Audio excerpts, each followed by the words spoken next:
Marcus stood at the viewport of the transport ship, watching the massive structure of Omega-7 Research Station grow larger against the starfield. 3 months aboard this cramped vessel had left him eager for solid ground, even if it was just metal decking in the void of space. His assignment as chief engineer on the station represented everything he had worked for, but the isolation of deep space made his stomach twist with uncertainty. The station was a marvel of engineering, its spinning rings creating artificial gravity, while solar collectors gleamed like wings in the distant light of the system's star. Marcus had studied the blueprints for weeks, but seeing it in person made him appreciate the complexity of maintaining such a structure so far from Earth. This would be his home for the next 2 years, assuming he could handle the psychological pressure of being surrounded by endless darkness. Commander Torres met him at the airlock, a stern woman with graying hair and eyes that seemed to catalog every detail. "Welcome to Omega-7, Engineer Chun. I hope you're ready for the challenge. We've had 3 engineers quit in the past year, and frankly, we need someone who can handle both the technical demands and the social complexities of this assignment." Marcus shouldered his kit bag and followed her through the gleaming corridors. The station hummed with activity, various species working alongside humans in the name of scientific advancement. He spotted Centaurians with their distinctive blue-tinted skin, tall Andromedans with their elongated limbs, and several species he couldn't immediately identify. The diversity was both exciting and overwhelming. "Your quarters are in Section C," Torres continued as they walked. "You'll be sharing with one of our research specialists. She's been here for 6 months and knows the station better than most. However, I should warn you that she's Thalen, and their communication methods are quite different from ours." Marcus nodded, trying to recall what he knew about Thalens. They were a relatively new species to the Alliance, known for their advanced biotechnology and mysterious social structures. Most humans found them difficult to understand, and successful partnerships were rare. He wondered what had possessed the station administrators to pair him with someone from such an enigmatic species. They arrived at his quarters, and Torres palmed the entry sensor. The door slid open to reveal a spacious room divided clearly into 2 living areas. One side was sparse and functional, obviously prepared for his arrival. The other side was decorated with flowing fabrics in deep purples and blues, strange geometric patterns that seemed to shift when he looked at them directly, and a collection of crystalline objects that caught the light in mesmerizing ways. "Zara is currently in the hydroponics bay," Torres explained. "She spends most of her time there when not working on her research. I'll leave you to get settled. She should return within the hour." Marcus unpacked his belongings, trying to make his side of the room feel more like home.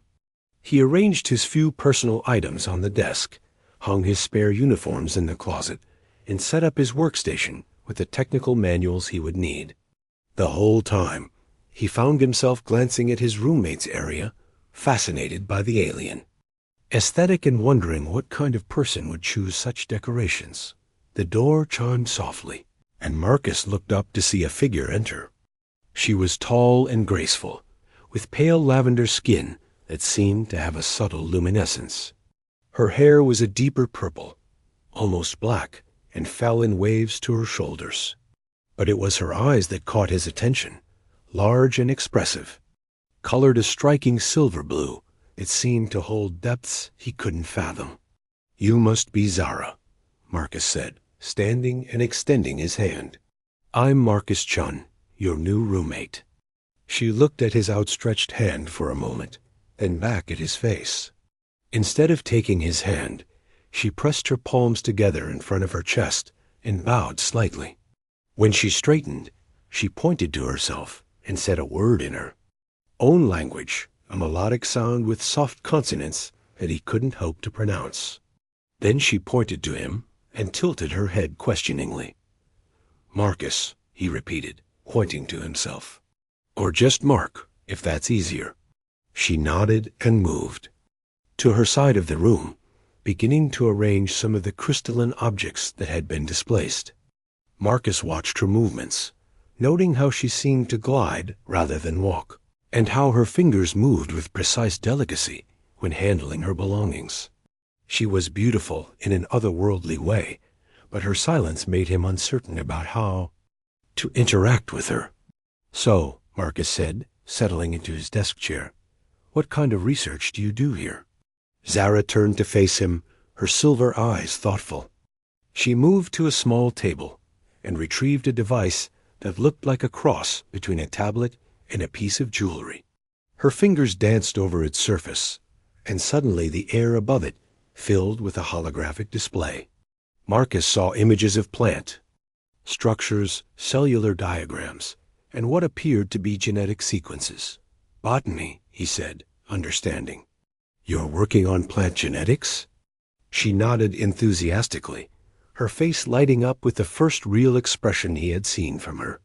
She manipulated the hologram, showing him images of exotic plants with impossible colors and structures that defied conventional biology.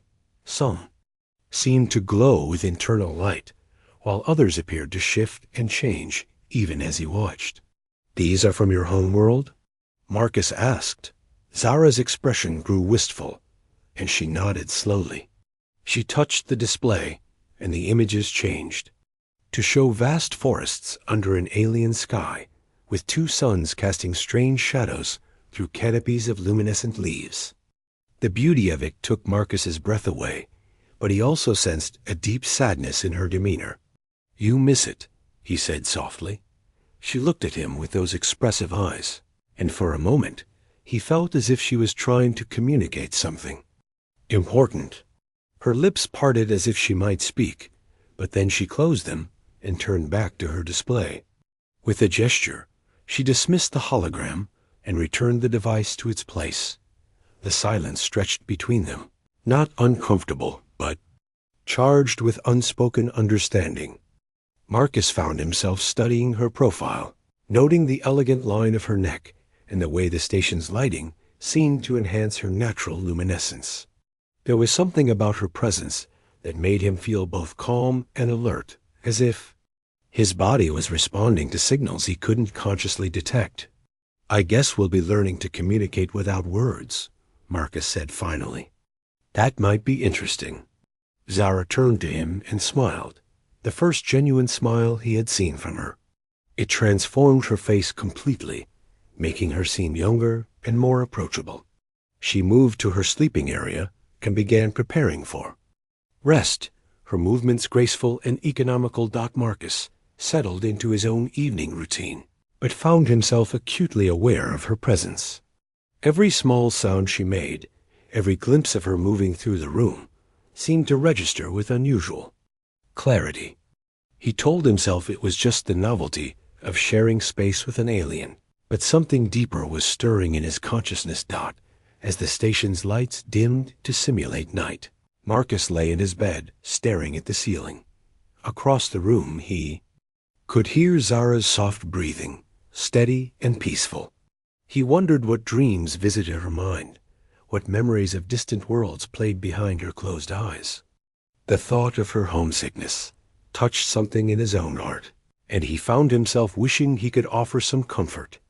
Sleep came slowly, filled with strange dreams of glowing forests and silver eyes that seemed to look directly into his soul.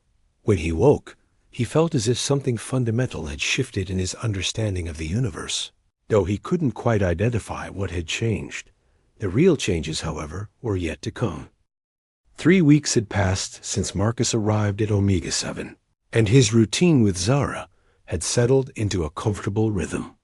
They shared the space with respectful distance, communicating through gestures, expressions, and the occasional use of her translation device.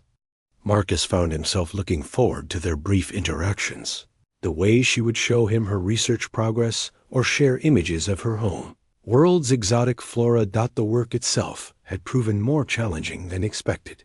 The station's power systems were older than the specifications had indicated, and Marcus spent most of his time crawling through maintenance tunnels, replacing worn components and upgrading systems that should have been modernized years ago. The physical demands left him exhausted, but there was satisfaction in keeping the station running smoothly. On this particular day, Marcus had been called to repair a critical failure in the outer ring's atmospheric processors. The work required him to suit up and venture outside the station's protective hull, where the absolute cold of space and the constant threat of micrometeorites made every movement dangerous. The repair took 6 hours, during which he had to replace 3 major components while tethered to the station's exterior. By the time he returned to his quarters, Marcus was physically and emotionally drained. The suit's environmental systems had malfunctioned twice during the repair, leaving him dehydrated and overheated. His muscles ached from the cramped working conditions, and his mind felt foggy from the stress of working in such a hostile environment. He entered the quarters expecting to find them empty, as Zara usually spent her evenings in the hydroponics bay. The room was dimly lit, with only the soft glow from her decorative crystals providing illumination. Marcus stumbled toward his sleeping area, his fingers already working to unfasten his work coveralls. The coveralls were soaked with sweat and clung uncomfortably to his skin. He peeled them off and let them drop to the floor, then pulled his undershirt over his head. The cool air of the quarters felt wonderful against his overheated skin, and he closed his eyes for a moment, savoring the relief. When he opened them, again, Zara was standing near the room's center, not moving, not speaking, just watching him with those remarkable silver eyes. She had obviously just returned from her work, still wearing the flowing laboratory coat she favored. But her usual composed demeanor had vanished, replaced by something Marcus had never seen before. Her pale lavender skin seemed to glow more brightly than usual, and her eyes were wide, with what looked like fascination rather than embarrassment. Most surprising of all, she didn't turn away or avert her gaze. Instead, she stood perfectly still, as if captured by what she was seeing.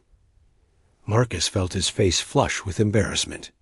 "Sorry, I didn't know you were here," he said, reaching for a towel to cover himself. But Zara raised one hand, a gesture that clearly meant for him to stop. She took a step closer, her eyes never leaving his face and upper body. The glow in her skin intensified, and Marcus could see patterns of light moving beneath the surface, like bioluminescent circuits tracing pathways through her nervous system. "I don't understand," Marcus said softly, his hand still holding the towel, but not using it. Zara's lips parted, and for the first time since they had met, she spoke in accented but clear English. "You are not what I expected," she said, her voice carrying musical overtones that made his skin tingle. "What do you mean?" She moved closer, close enough that he could smell the faint floral scent that always seemed to surround her. "Your species, your biology, your emotional patterns. They are different from what our scientists predicted." Marcus felt something strange happening to his own body. His skin began to tingle, not with embarrassment, but with something else entirely. He looked down at his arms and saw faint lines of light appearing beneath his skin, similar to the patterns he could see in Zara's luminescence. "What's happening to me?" he asked, alarm creeping into his voice. Zara reached out slowly, her hand stopping just inches from his chest. He could feel warmth radiating from her palm, and the light patterns on his skin grew brighter in response. "The resonance," she whispered. "I have only heard stories, but never believed they were true." "What resonance?" "Between our species. When the biological and emotional frequencies align, it creates a connection, a bridge between minds." Her eyes met his, and suddenly Marcus felt something impossible happening. He could sense her thoughts, not as words, but as feelings and images that flowed directly into his consciousness. He saw flashes of her memories, her home world with its twin suns and singing forests, The loneliness of her time on the station, the curiosity she had felt about him from the first day. But more than that, he felt her emotions in the present moment.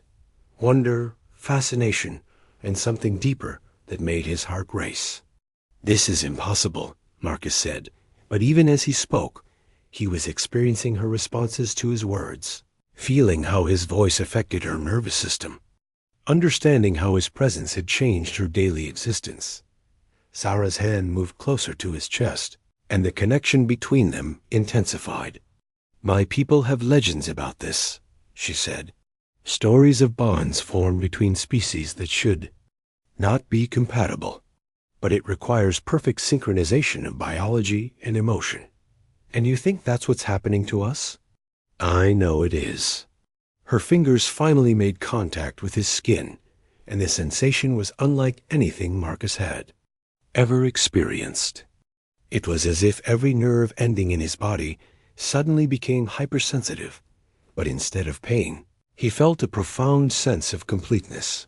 The light patterns beneath their skin began to pulse in unison, and Marcus found himself seeing the world through Zara's eyes as well as his own.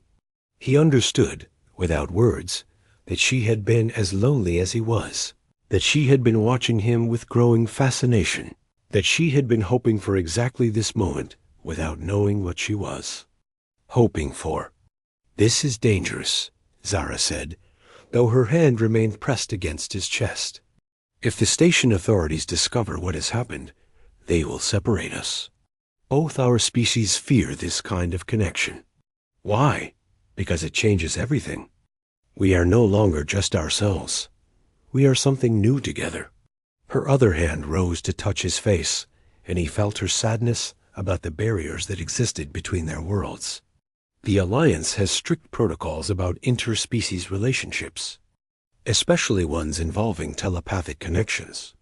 Marcus covered her hand with his own, marveling at how perfectly their fingers seemed to fit together despite their different origins. "Then we'll have to be careful." "Yes," she agreed, and he felt her relief that he wasn't rejecting what was happening between them. "But first, we must understand what we have become." The connection between them deepened, and Marcus found himself experiencing memories from Zara's childhood, moments of joy and wonder from her life on her home world. In return, she saw his memories of Earth, his struggles with loneliness, his dedication to his work, and his dreams of finding something meaningful in the vastness of space. As the night progressed, they sat together on Marcus's bed, still connected by touch and the strange telepathic bond that had formed between them. They communicated without words, sharing thoughts and feelings in a way that transcended language. Marcus learned that Zara's true name was a complex harmonic that humans couldn't pronounce, and she understood that his dedication to engineering came from a deep need to build something lasting and meaningful. The physical attraction between them was undeniable, but it was transformed by the mental connection into something far more profound. They were becoming part of each other in ways that neither species had thought possible. "What happens now?" Marcus asked aloud, though he could feel her thoughts on the question. "Now we learn what it means to be bonded," Zara replied, "and we hope that love is stronger than fear." The next few days passed in a haze of discovery and growing intimacy. Marcus and Zara learned to navigate their new connection, developing subtle signals that allowed them to communicate across the station without arousing suspicion. During duty hours, they maintained professional distance, but their minds remained linked, sharing thoughts and emotions even when separated by the station's vast corridors. Marcus found his work performance improving dramatically. Zara's intuitive understanding of biological systems somehow enhanced his mechanical intuition, allowing him to diagnose problems with unprecedented accuracy. Meanwhile, his systematic approach to engineering helped her organize her botanical research in ways that led to breakthrough discoveries. Their nights together became explorations of both physical and mental intimacy. The telepathic bond allowed them to share pleasure and sensation in ways that transcended normal physical experience. When Marcus touched Zara's luminescent skin, she felt not only the physical contact, but also his emotional response to her beauty. When she traced the light patterns that now appeared regularly on his body, he experienced her wonder and affection as if they were his own emotions. But they were not alone on the station, and their changed behavior was beginning to attract attention. Dr. Rivera, the station's chief medical officer, had been monitoring the crew's psychological health as part of her regular duties. During Marcus's routine medical check, she noticed unusual readings in his neural scans. "Your brain activity has changed significantly since your arrival," she told him, studying the holographic displays with a puzzled expression. "There are new neural pathways that weren't present in your previous scans, and your neurotransmitter levels indicate a state of constant elevated awareness." Marcus tried to maintain a casual demeanor. "I've been working long hours. Maybe it's just stress adaptation." "This isn't stress," Dr. Rivera said firmly. "These patterns are similar to what we see in telepathic species during active mental connections. Have you been experiencing any unusual sensations? Hearing thoughts that aren't your own? Feeling emotions that seem to come from external sources?" "Nothing like that," Marcus lied, but he could feel Zara's anxiety through their bond. She was in the hydroponics bay, tending to her plants, but she was monitoring his conversation through their connection. Dr. Rivera made notes on her tablet, her expression growing more concerned. "I'm going to recommend a full neurological workup. These changes could indicate exposure to psychic contamination, which is a serious health risk." After leaving the medical bay, Marcus made his way to the hydroponics facility. The vast chamber was filled with growing plants from dozens of worlds, creating a humid, garden-like atmosphere that provided a stark contrast to the sterile corridors of the station. He found Zara in the Phelan section, working with a collection of her homeworld's flora. She looked up as he approached, and he saw worry in her silver eyes. "They suspect," she said without preamble. "Dr. Rivera wants to run more tests, Marcus." "Confirmed. How much do they know about Phelan biology?" "Enough to identify the signs of bonding, if they look for them." Zara set down her gardening tools and moved closer to him. "My people have strict protocols about revealing the bonding process to other species. It is considered one of our most sacred secrets." Marcus felt her fear through their connection, not fear of discovery, but fear of the consequences such discovery might bring. What would happen if they found out? Both our governments would intervene. You would be classified as contaminated and subjected to neural reconditioning. I would be recalled to my home world and placed in isolation until the bond could be severed. Severed? The word sent a chill through Marcus's heart. Is that possible? Zara's luminescence dimmed. Yes, but the process is traumatic. Those who undergo forced severing often lose significant portions of their memory and emotional capacity. Some never recover fully. They stood in silence for a moment, surrounded by the gentle sounds of growing plants and recycling air systems. Marcus reached out to touch one of Zara's botanical specimens, a flowering vine with petals that seemed to shift color in response to his presence. "It responds to your bioelectric field," Zara explained. "Since our bonding, your nervous system has adapted to interact with Phelan biotechnology. Another sign that would be impossible to hide under detailed examination." "Then we need to be more careful," Marcus said. "No more sharing thoughts during duty hours. We'll have to learn to block the connection when we're around other people."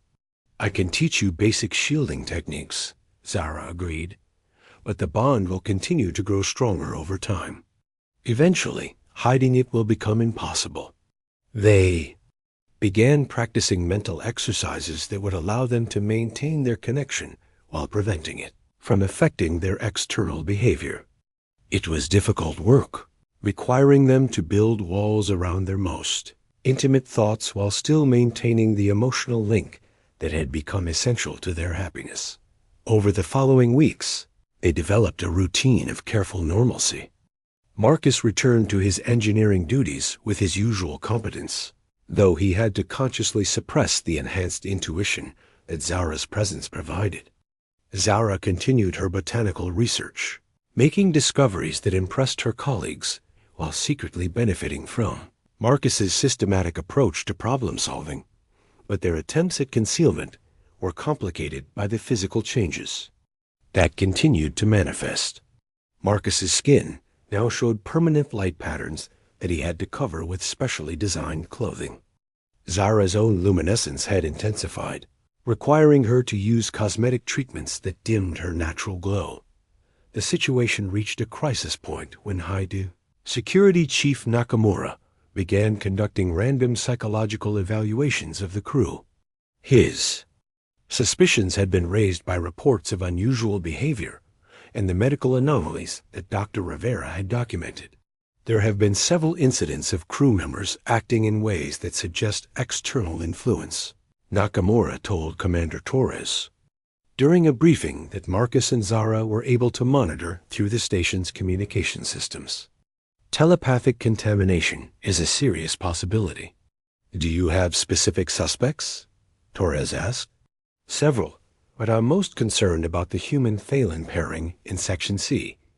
Both individuals have shown significant behavioral changes since cohabitation began. Marcus felt Zara's fear spike through their connection. They were in their quarters, supposedly sleeping, but both were wide awake and listening to the security briefing through Marcus's engineering access codes. What do you recommend? Torres asked. Immediate separation and quarantine, followed by comprehensive neurological examination. If we're dealing with an unauthorized psychic bond, we need to act quickly before it becomes permanent. Authorized, Torres said. Implement the separation first thing tomorrow morning. Marcus and Zara looked at each other across the darkened room. Through their bond, they shared a moment of perfect understanding. They had perhaps 6 hours before security would separate them, possibly forever. We have to leave, Zara said quietly. Where can we go? We're in deep space, and every ship is monitored. There are ways, Zara said, but they require trust and sacrifice. Are you willing to leave everything behind for what we have together? Marcus felt the weight of the decision. His career, his life on Earth, his entire identity was tied to his work with the Alliance. But as he looked at Zara, as he felt the depth of their connection and the profound love that had grown between them, he realized that none of those things mattered compared to what they had found together. Yes, he said simply, I'm willing. Zara smiled, and her luminescence brightened with joy and determination. Then we begin the final phase of our bonding. After tonight, nothing will be able to separate us, not even death itself. As she moved toward him, Marcus felt the connection between them intensify beyond anything they had experienced before. The final bonding process would make them something new, something that transcended the boundaries between species and individuals. It would also make them fugitives from both their worlds. But love, as they had learned, was stronger than fear.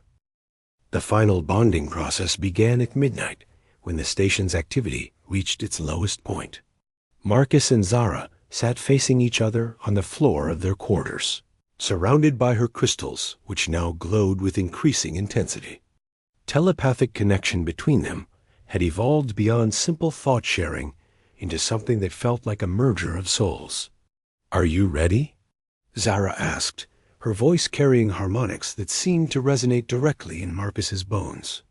I don't know what ready means for something like this, Marcus replied honestly. But I know I want to be with you, whatever that means. Zara placed her hands on either side of his face, her touch electric against his skin. The final bonding will change us both permanently. We will become something new, something that has never existed before. There will be no going back to who we were. Marcus covered her hands with his own. I understand. The process began slowly, with Zara sharing memories from her earliest childhood on her home world. But these weren't just visual memories. Marcus experienced them as if they were his own experiences, feeling the warmth of her world's twin suns on his skin, hearing the songs of the bioluminescent forests, tasting the strange fruits that grew in her family's garden. In return, he shared his own memories of Earth, but transformed by their connection into something more vivid and meaningful than they had ever been when they were his alone. Zara experienced his childhood wonder at watching spacecraft launch, his pride in his first engineering accomplishment, his loneliness during long assignments in space. As the night progressed, the boundary between their individual identities began to blur. Marcus felt Zara's memories becoming part of his own history, while his experiences integrated into her understanding of the universe. They were becoming something unprecedented, a joined consciousness that retained individual personality. While sharing a unified existence, the physical changes were dramatic. The light patterns beneath their skin synchronized completely, creating a complex network of bioluminescent circuits that pulsed in perfect harmony. Marcus's human physiology adapted to accommodate Thalen biotechnology, while Zara's nervous system expanded to process human-style linear thinking alongside her own intuitive awareness. By dawn, the transformation was complete. Marcus and Zara remained physically distinct individuals, but their minds had merged into something greater than the sum of their parts. They could share thoughts instantly across any distance, feel each other's emotions as if they were their own, and access each other's memories and skills without conscious effort.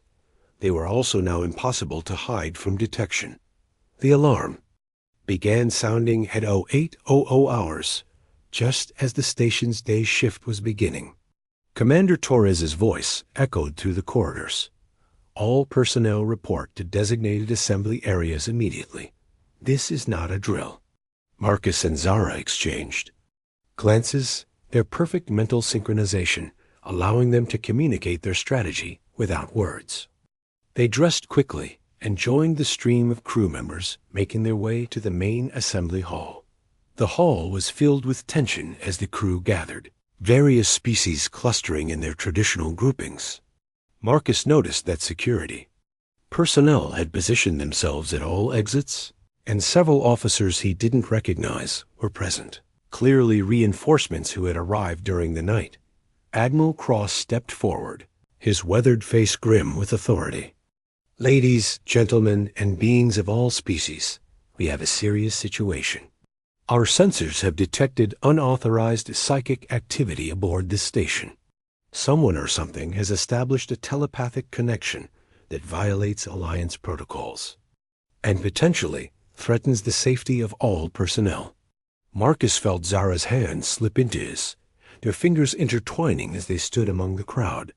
To outside observers, they appeared calm and attentive, but through their bond, they shared a mixture of fear and determination. "All personnel will submit to immediate neurological scanning," Admiral Cross continued. "Anyone found to be contaminated will be placed in protective quarantine until the situation can be resolved." The scanning process began systematically, with crew members being called forward in groups. Marcus and Zara watched as their colleagues submitted to the neural scanners, each examination taking only a few minutes.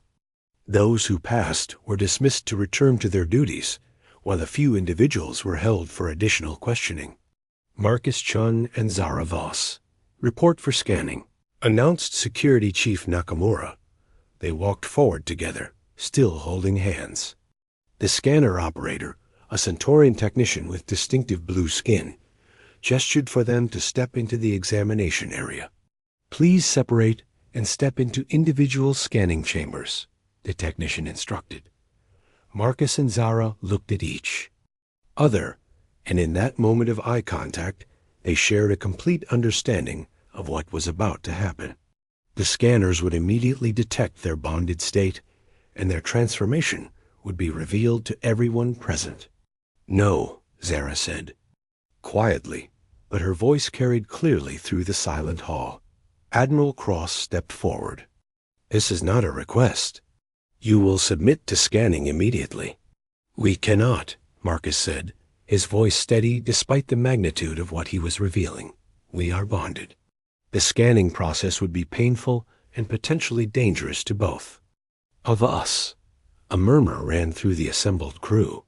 Many had heard rumors of interspecies bonding, but few had ever seen it confirmed. "Bonding between humans and Thalans is illegal under Alliance law," Admiral Cross said. "If you have engaged in unauthorized psychic contamination, you will be separated and treated according to established protocols." "We will not be separated," Zara said, her luminescence beginning to brighten. "What we have become cannot be undone without destroying us both." Elderdex, a representative from the Thalan Council who had arrived with the Admiral's team, stepped forward. His ancient features were marked by disapproval and concern. "Young one, you have violated the most sacred laws of our people. The bonding process is forbidden with non-Thalan species. You must submit to severance immediately." "I will not," Zara replied, her voice carrying harmonics that made several crew members step back in alarm. "I have found something beautiful and pure, and I will not let fear and prejudice destroy it." Marcus felt the weight of every eye in the hall upon them. Their secret was revealed, their transformation complete, and their choices had led them to this moment of confrontation with the combined authority of both their species. "Then you leave us no choice," Admiral Cross said. He gestured to the security personnel, who began moving toward them with restraint devices. "Wait," Marcus said, raising his free hand. "Before you do something that cannot be undone, let me show you what we have become." Without releasing Zara's hand, he reached out with his newly enhanced abilities and touched the minds of everyone in the hall. It was not an invasion, but an invitation, a gentle sharing of the joy and wonder that he and Zara had found together. For a brief moment, every person in the assembly hall experienced the depth of the bond between Marcus and Zara. They felt the love that transcended species barriers, the intellectual synthesis that had enhanced both their capabilities, and the profound sense of completeness that came from true unity between two souls. The effect was immediate and dramatic. Some crew members gasped in wonder, others wept openly, and a few fell to their knees, overcome by the beauty of what they had experienced. But Admiral Cross and Elder Thex were not moved by the demonstration. If anything, they seemed more determined to end what they saw as a dangerous aberration. "Impressive," Admiral Cross said coldly, "but illegal. You have contaminated the minds of Alliance personnel with unauthorized psychic influence. This confirms that you pose a threat to everyone. Aboard this station, security teams, initiate containment protocol," Elderdex commanded. "Use whatever force is necessary to separate these individuals." As the security personnel moved in, Marcus and Zara stood together, their hands still joined, their minds perfectly synchronized. They had known this moment would come, and they had prepared for it. "Remember," Zara whispered, "whatever happens, we are no longer separate beings. They cannot truly divide us." "Together," Marcus agreed, "always together." The first stun beam struck them simultaneously, but their bonded nervous systems distributed the impact between them, allowing them to remain conscious and standing. The second volley was more powerful, but again their shared biology absorbed the energy dot. It was then that the station's lights began to flicker, and the assembled crew realized that Marcus and Zara's bond had somehow interfaced with the station's systems. Their combined consciousness was now connected to Omega-7's computer network, giving them access to power systems, life support, and communications. "Fascinating," Admiral Cross said, his scientific curiosity overriding his concern for protocol. "They've become something genuinely new. Something dangerous," Elderdex corrected. "Something that must be stopped before it spreads to others." The hunt had begun, but Marcus and Zara were no longer just two individuals fleeing authority. They had become something unprecedented, something that challenged the fundamental assumptions about what was possible between species. The question now was whether love could triumph over fear, or whether the combined might of two governments would succeed in destroying what they had created together. The station's corridors had become a maze of tension and uncertainty. Marcus and Zara, now functioning as a single consciousness in two bodies, moved through the maintenance tunnels with perfect coordination. Their bond with the station systems allowed them to monitor security movements, redirect power flows, and communicate with sympathetic crew members who had been moved by their earlier demonstration. Captain Stone, commander of the independent research vessel Wanderer, had been among those touched by the bonding experience. Her ship was docked at Omega 7 for routine maintenance, but she had been secretly observing the situation with growing alarm at the Alliance's heavy-handed response. "I've seen enough," she told her crew in a private meeting aboard the Wanderer. "What those two have accomplished isn't contamination or threat, it's evolution. And the way the authorities are responding proves that both our governments are more interested in maintaining control than understanding what's actually happening." Her first officer, a pragmatic Andromedian named Kess, nodded in agreement. The telepathic sharing they demonstrated was unlike anything in our databases. If they can achieve that level of connection voluntarily, it suggests possibilities for interspecies cooperation that we never imagined. Meanwhile, in the station's command center, Admiral Cross and Eldervex were coordinating their response. The Alliance had brought in specialized equipment designed to disrupt telepathic connections, while the Phelan Council had provided experts in forced severance procedures. "They've integrated themselves into the station systems," reported the chief technical officer. "Every time."